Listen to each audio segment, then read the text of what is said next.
Minister, in her final days in office, has come to make the case for Scotland's continued union with the rest of the UK and to warn whoever succeeds her not to neglect the union as they try to deliver Brexit.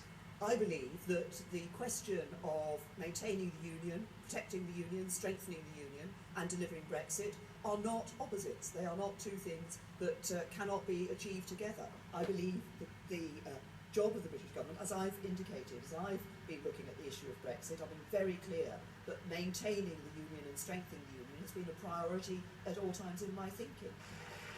In recent days, Mrs May's predecessor, Gordon Brown, has warned that the union is in greater danger now than it was during the 2014 independence referendum because of the potential for a no-deal Brexit. The Chancellor, Philip Hammond, gave a similar warning after a poll suggested most Tory voters would still want Brexit even if Scotland left the union. His cabinet colleague David Liddington added his voice today. The union is under the greatest strain I've ever seen in my lifetime. You've got an openly separatist government in office in Scotland. The First Minister is against Brexit, especially a no deal, but she thinks UK politicians are doing too little, too late to prevent Scottish independence. As Prime Minister, she has taken an approach that has been high-handed, arrogant and completely dismissive of Scotland. She's acted as if the views of the majority in Scotland over Brexit simply don't matter, and she's shown zero respect for the Scottish Parliament. And all of that, I think, has made many people in Scotland consider afresh the issue of independence.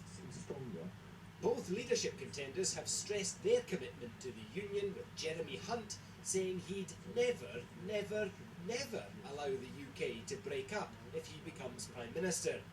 And Boris Johnson's promising to make himself Minister for the Union if he takes charge, with a new unit in Downing Street to make sure everything the UK government does helps to keep the union together. Now, both Boris Johnson and Jeremy Hunt will be in Scotland with their leadership campaigns tomorrow. What neither of them have done so far is to rule out a no-deal exit from the EU. And whilst Theresa May didn't say directly, explicitly tonight that they shouldn't go there, she clearly thinks that would be a bad idea, warning darkly of consequences for both the economy and for the union. She also had harsh words for the SNP, saying that they are separatists who cannot be trusted to negotiate in good faith. She said supporters of the union had to be more creative in making the case for it and to make that an emotional case. But ultimately, she said the UK would only continue if it enjoys the support of the people, including the people of Scotland. Glenn Campbell, thank you very much. A teenager who